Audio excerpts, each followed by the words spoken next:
London Capital and Finance was put into administration in January 2019. In May, the Treasury directed the FCA to set up an independent investigation to consider the FCA's actions when regulating the company. And in July, I was formally appointed to lead the investigation. The investigation is funded by the FCA, not the affected bondholders. The FCA will have no control over the conclusions which I reach. The investigation and investigation team are otherwise independent of the FCA.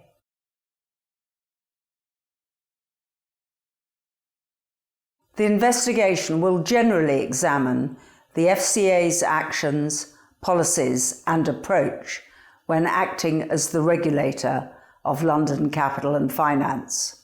So I will be looking at whether the FCA adequately discharged its functions in respect of London Capital and Finance, and whether the FCA effectively fulfilled its responsibilities. Specifically, I will be looking at, for example, whether the FCA properly supervised and monitored London Capital and Finance's compliance with its rules and policies, whether London Capital and Finance was granted the appropriate permissions for the business activities which it undertook, and whether the FCA should have intervened or exercised other powers at an earlier stage. I shall also be considering questions such as whether the FCA had adequate powers for such purposes.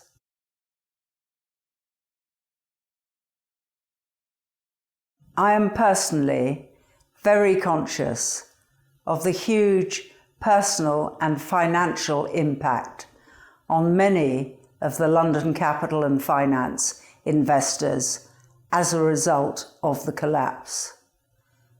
The investigation has received letters and emails from a large number of bondholders, which make very sad reading.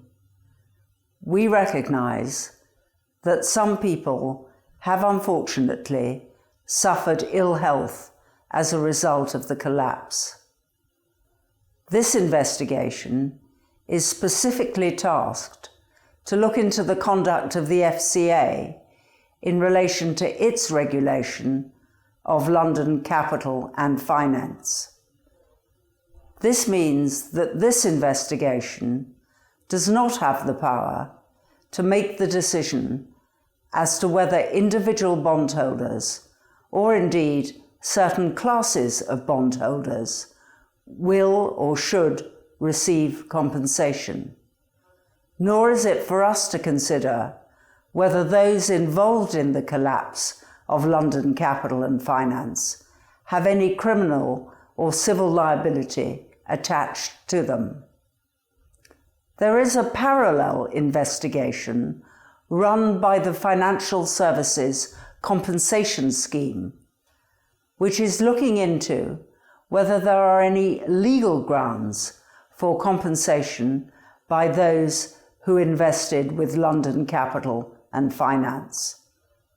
Having said that, I assume that any conclusions which my investigation reaches as to the FCA's conduct in relation to London Capital and Finance will obviously inform decision makers, whether in government or elsewhere, in relation to the issue as to whether compensation should be paid to bondholders.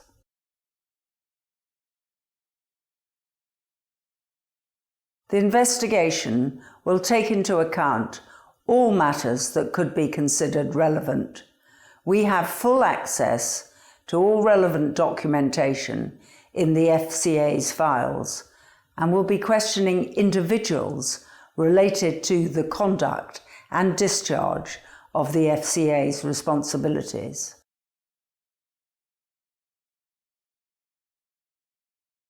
When I was appointed, the investigation was scheduled to last approximately 12 months, with a report to be published by 10th July 2020.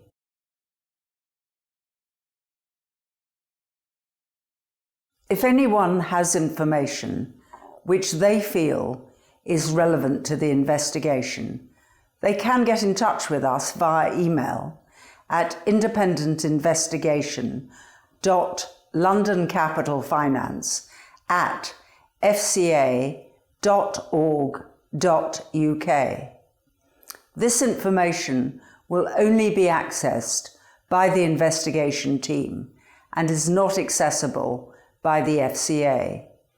We are also planning to hold an event in early 2020 where individual bondholders will be able directly to share information with me and the investigation team in person and raise any concerns they may have.